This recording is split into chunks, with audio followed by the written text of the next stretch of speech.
bem, gente. Nas nossas mídias, nos nossos programas, a gente tem a satisfação de conversar então, com a Camila Cardoso, que é meteorologista, né, da Aquaeris. A Camila tem uma história com o Rio Grande do Sul, mas atualmente ela está em Santa Catarina, né? E ela veio através de uma indicação da Coprel, né, na qual a gente agradece, né? E a gente entendeu, né, Camila, que tínhamos que falar no nosso programa do assunto mais importante da semana, que é a questão da climatologia. Eu vou começar antes da gente destacar as perspectivas do tempo e você vai explicar a metodologia que vai utilizar, inclusive, no momento que eu te questionar sobre as nossas 3 regiões que nós temos, as nossas unidades da cooperativa. Primeiro, é comum nós termos tantos episódios de cheias tão consecutivos no estado do Rio Grande do Sul, 4 episódios em um ano. Isso pode acontecer? Saudação, Camila, e muito obrigado por ter aceito nosso convite.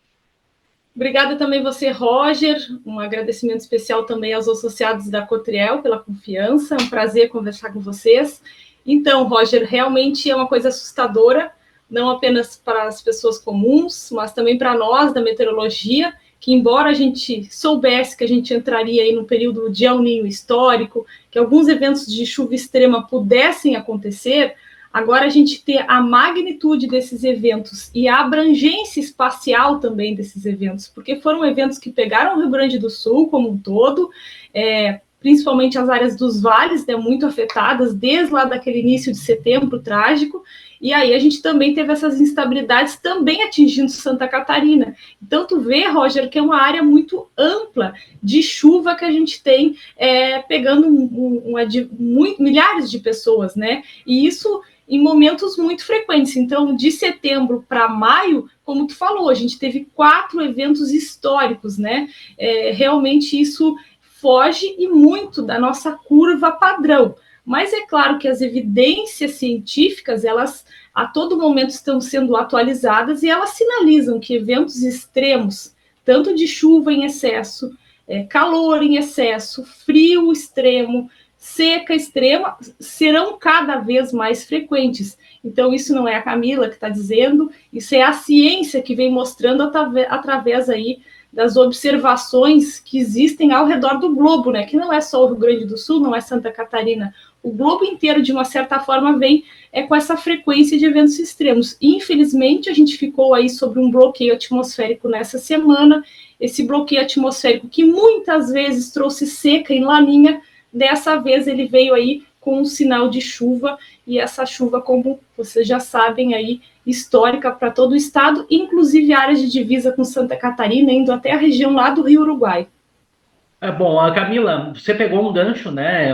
Já ia passar para a previsão para a nossa região, mas eu não posso deixar de te questionar, né? Quando se fala El Niño, Laninha, né? Nós estamos praticamente aí ainda no El Niño, né? Eu queria que tu explicasse, né? E eu também queria que tu, dentro do teu conhecimento de meteorologia de tantos anos que já faz esse trabalho, queria também que você relacionasse, né? Porque se fala muita coisa. É o aquecimento global, se está mexendo na natureza, né? Você acabou de falar dos estudos e das alterações climáticas. O que é a questão da influência dos fenômenos, da influência da natureza, na questão do aquecimento, se é que existe? Queria que tu falasse um pouquinho sobre essa questão aí, para quem está nos ouvindo, nos assistindo, também entender que é muito mais amplo do que atualmente se fala só a questão de fenômeno, é uma questão muito maior ainda, para que a gente possa saber o que está acontecendo atualmente com o clima. Eu gosto de usar uma associação dessa questão dos eventos extremos a uma analogia à aviação. Quando tem um acidente aéreo, eles sempre falam que nunca é uma causa isolada. Então, essa seria mais ou menos a analogia em se tratando de meteorologia e climatologia. Nunca é um evento associado. Hoje em dia, na nossa atualidade, 2024, não dá para fazer meteorologia sozinho. Então, a meteorologia sozinha, ela não consegue mais trabalhar, porque a gente tem que trabalhar em conjunto. Então, a gente trabalha em escala global, começa que a gente olha o próprio El Niño, o próprio Laninha, que é um fenômeno de escala global, até uma frente fria, que é um fenômeno, que é um sistema meteorológico local. E depois da chuva, ou da seca, ou do calor, a gente tem as cidades, a gente tem as pessoas, né? Então, a gente tem, inclusive, do ponto de vista de chuva, as defesas civis, corpo de bombeiros. Então, a meteorologia, na atualidade, ela não trabalha mais sozinha, né? Então, o que a gente tem? A gente teve aí um El Niño histórico, um El Niño aí que viemos de 3 anos de Laninha. A gente não vai ter como nós esquecer tudo que a gente passou aqui no Rio Grande do Sul, ali de 2009, que não era Laninha, mas já estava com pouca chuva, e depois uma seca severa. Dessa chave do início de 2023, a chave virou o contrário, e ela virou muito rápido. Ela já virou para um El Niño intenso, com chuvas extremas, e eu estou falando de El Niño e Laninha, que é um fenômeno do resfriamento ou do aquecimento das águas do Pacífico Central, né, equatorial. Então, lá na linha do Equador, no meio do oceano, tem uma área gigantesca lá que se mede a temperatura, e o que acontece lá naquelas águas vão impactar as chuvas aqui na nossa região. Então, tu vê o quanto de estudos que se tem a respeito disso, né? E aí, depois que a chuva acontece, a gente tem os hidrólogos, os geólogos, enfim, os múltiplos profissionais que conseguem nos ajudar. Então, eu sempre falo que a meteorologia, ela não trabalha sozinha. E hoje em dia é quase impossível a gente conseguir aí trabalhar com meteorologia sem apoio de múltiplos profissionais. Beleza, deixa uma sugestão importante aí de entrevistas posteriores para fazer e eu vou ir atrás mesmo. Bom, Camila, vamos então ao que a gente, né, que a gente te contatou, né? E gostaria então que você começasse com a perspectiva do tempo, não sei se é assim que você chama, ou perspectiva do clima, né? Pode explicar a nomenclatura até para eu que sou leigo nessa questão, né? E você estava me explicando antes da gente fazer essa entrevista aqui que tem um período que ela é mais precisa, vamos dizer assim, né? Previsão não é precisão, a gente sabe disso, né? Para os próximos 15 dias, queria que tu explicasse, então vamos começar com a região do Vale do Rio Pardo, onde nós temos 2 unidades, que é a unidade de Pantano Grande, de Capão do Valo, que está incrustada entre Candelária, Cachoeira do Sul e Rio Pardo, né? Então, gostaria que você falasse dos episódios, né? Uma região que foi muito afetada e castigada pelas enchentes. Vou começar com essa, então, as perspectivas do tempo ou a outro termo, a terminologia para os próximos 15 dias e por que 15 dias que você vai traçar esse prognóstico. Então, quando a gente trabalha na previsão, né, a previsão do tempo geralmente mais confiável de 3 a 5 dias. Depois a gente tem a previsão de médio prazo, que seria 10 dias, 15 dias. E depois a gente tem as tendências climáticas, que são 30, 60, 90, às vezes até 9 meses. Mas tudo isso é atualizado constantemente, à medida que as observações ao redor do globo vão acontecendo. E por isso que tem isso que tu falou, que a previsão varia bastante, né? Então, hoje em dia, principalmente outono e inverno, é uma época que a gente consegue ter uma confiabilidade maior de fazer uma previsão até 15 dias. Agora, a primavera, verão, principalmente, varia bastante as previsões, às vezes, assim, da ordem de poucos dias a previsão oscila muito. Então, basicamente, assim, essa região mais ali de Pantano, aquela região, é uma região que estaria mais ao sul, né, da área da cooperativa.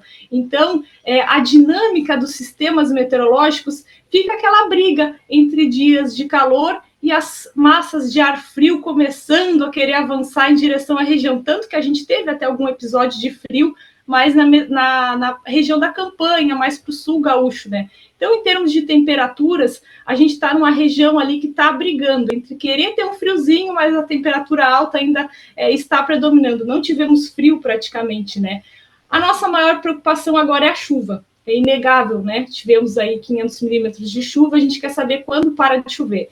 Então, a gente ainda tem condições de chuva, principalmente agora no final da noite, mais para sexta-feira, o sábado ainda tem uma condição de chuva, domingo também tem, mas assim, os volumes de chuva das 3 regiões da cooperativa, essa seria uma região que não teria maiores problemas em relação aos próximos volumes de chuva, o que nos traz uma certa tranquilidade, afinal de contas, a chuva vai intercalar com momentos de tempo nublado e sem chuva, o que dá uma aliviada principalmente em relação ao nível dos rios.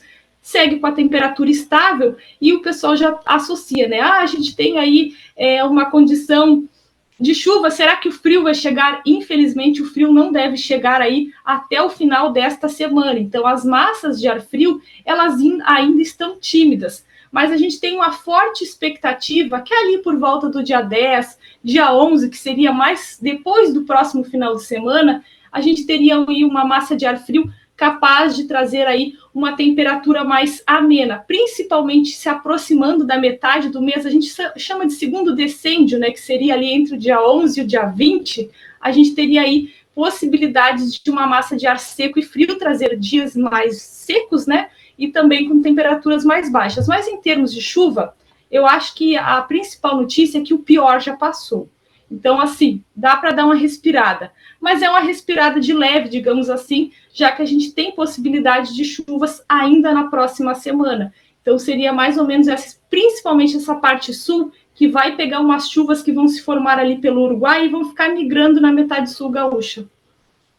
Então, Camila, para a primeira quinzena de maio, região do Vale do Rio Pardo, então a perspectiva de chuva então não vão se repetir, não tendem a se repetir essas quantidades de chuvas que nós registramos agora nessa primeira semana de maio? Exatamente. O pior já passou. Não vai ter novos eventos de chuva dessa magnitude. Então, a gente tem possibilidades de chuva até o sábado. O tempo vai secar entre o domingo, a segunda e a terça. E aí, depois, volta a ter chuvas ali na quarta, na quinta e na sexta.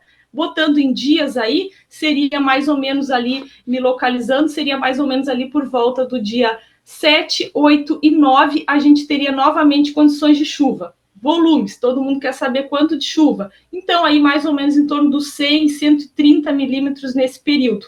Aí depois, lá do dia 11, 12, tempo seco e finalmente temperaturas típicas para a época do ano, que também é necessário.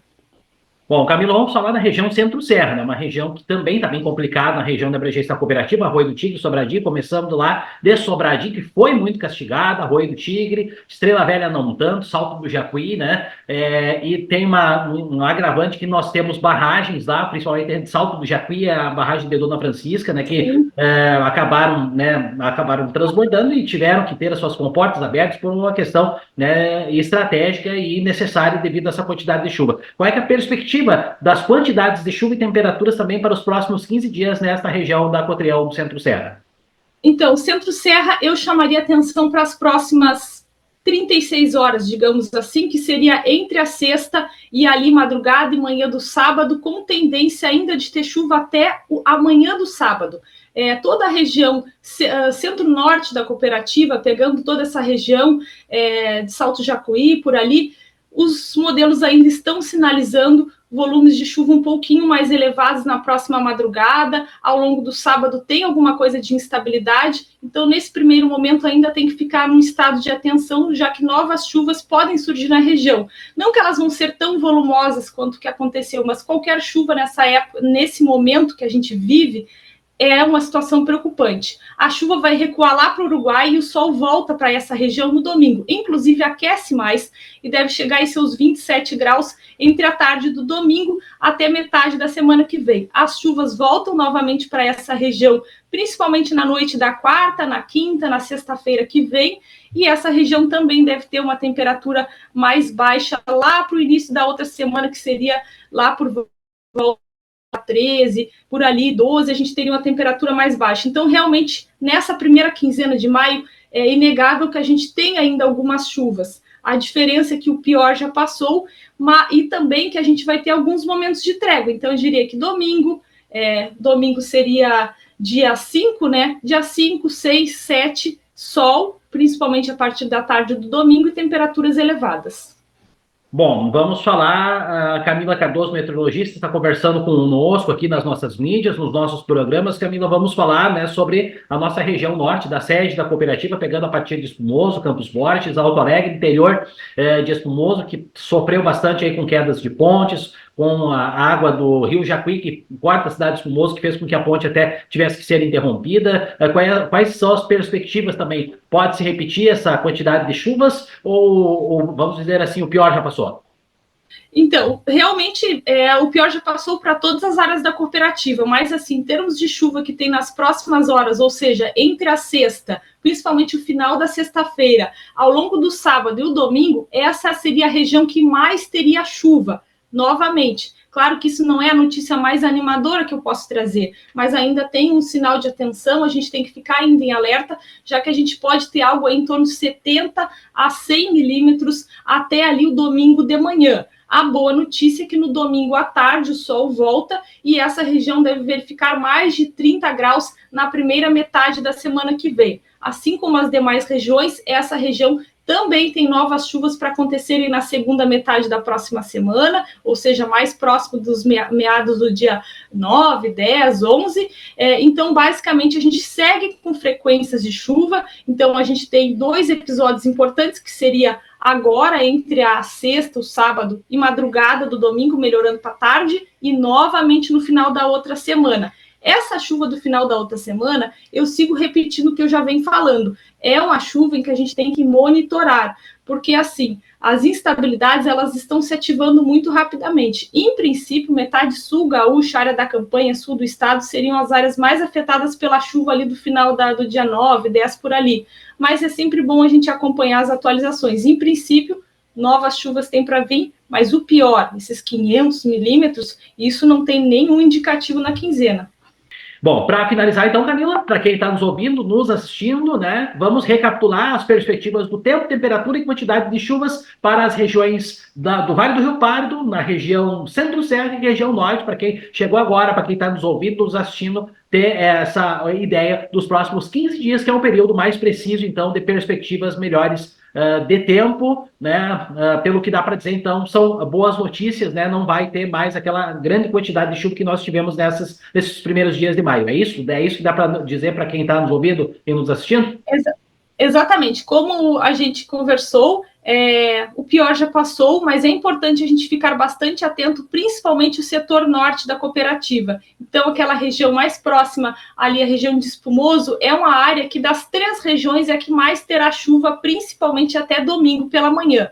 Quem já está perguntando quando o sol volta, ele vai voltar a partir de domingo à tarde até metade da semana que vem, é aproveitável com sol. Em termos de novos eventos de chuva, sim, a gente tem novos eventos de chuva e esses novos eventos de chuva devem acontecer entre a quinta, dia 9, até o próximo final de semana. A chuva que vem lá no final da semana não é comparável ao que aconteceu. É claro que esta primeira quinzena do mês de maio é uma quinzena em que a gente tem uma frequência da chuva e, ao que tudo indica, a segunda quinzena do mês tende a ser mais seca, ou seja, mais dias de sol e temperaturas mais baixas para a segunda quinzena do mês. Muito bem, Camila, quero te agradecer imensamente, né, a tua disponibilidade aqui de falar conosco, né, a gente sabe que é uma demanda muito grande de meteorologistas nesta época, né, você aceitou falar com nós aí, e colocamos a Cotriel à disposição, claro, pode colocar as suas redes, né, os teus contatos aí para quem quiser mais esclarecimentos, que é sempre importante a gente procurar melhores opiniões acerca dessa questão, para que a gente não incorra de erros de achar que a gente sabe de algo, então é sempre bom questionar e saber, né, e você esclareceu muito bem de uma forma muito resumida e didática. Obrigado pela tua participação e destaque, dá o seu último destaque acerca das perspectivas do tempo ou alguma outra questão que entendas importante falar. Não, a outra questão importante que eu acho que a gente tem que falar, o pessoal está perguntando muito em relação a quando chega o frio, né? Então, realmente, o frio chegou mais tardio e, segundo a atualização mais recente que eu estava analisando, é que a gente está aí decretando praticamente o fim do El Niño. Isso nos dá um respiro, porque a gente tem uma probabilidade muito menor de novos eventos extremos de chuva. Um outro detalhe, eu sei que os gaúchos têm muito medo da laninha. Então, em princípio, a gente tem aí um resfriamento rápido do oceano e possível configuração da laninha entre esse inverno até no máximo início da primavera, que seria ali início de setembro. Com isso, o frio deve se prolongar, ou seja, o frio chega tarde e vai embora tarde. A gente tem ainda alguns episódios de frio mais tardio. Isso é o que sinaliza a nossa tendência climática. Então, em princípio, não é um inverno muito rigoroso nesse primeiro momento, mas ele pode ter algumas massas de ar frio mais lá em direção à primavera e quem já não aguenta mais esse El Niño, segundo a agência australiana, eles já estão decretando aí o fim do El Niño neste inicinho aí do mês de maio. E, claro, né, tem muito chão pela frente ainda para o verão, né, e nós tivemos aí, depois de 3 anos de tempo seco para o trigo, né, um excesso de chuva, principalmente no mês de novembro, então já foi o início da nossa conversa aqui, né, Para frente, certamente a gente vai acabar voltando a conversar, né, Camila, para que a gente possa esclarecer que o produtor aí tem, né, uma cultura alternativa de inverno, está procurando outras culturas, precisa saber, né, se vai conseguir colher a cultura de inverno, porque a cultura de verão já se pedia uma chuva, né, ela acabou vindo em excesso lá no plantio no ano passado, acabou atrasando o plantio, como você sabe, no estado do Rio Grande do Sul, e também agora nós tivemos um veranico no mês de fevereiro, e agora excesso de chuva tanto no mês de março e agora, né, no mês de abril e maio, que o pessoal já começou a colher a soja, não foi diferente, né, Camila? Exatamente. Então, tem que ir acompanhando, e antes da gente entrar em pânico em relação à laninha, que pode trazer alguma seca, vamos acompanhar também o prognóstico. Porque inicialmente tinha a perspectiva de laninha intensa, agora os modelos já mudaram e já nem estão colocando tanta intensidade assim. Então, antes da gente entrar em pânico, vamos acompanhando, né? Eu sei que o produtor também precisa de um longo tempo de planejamento, mas é sempre importante a gente seguir. Eu sempre falo dos órgãos oficiais de meteorologia do estado, empresas com meteorologistas credenciados pelo CREA, são os profissionais aí que podem te ajudar. Afinal de contas, o conselho de classe é quem consegue nos dar um aporte técnico aí, e são os profissionais que conseguem ajudar o pessoal. Muito bem, quero agradecer então a Camila Cardoso, meteorologista da Aquaeris, ela que está sediada de Santa Catarina, mas Camila Cardoso é gaúcha de Piratini, falou para nós um pouco acerca das perspectivas do tempo para a nossa região do Vale do Rio Pardo, Pantano Grande, Capão do Vale e região, também Centro-Serra de Sobradinho até Salto do Jacuí e a região norte, Espumoso, Alto Alegre, Campos Borges, nas nossas mídias digitais também, em nossos programas de rádio.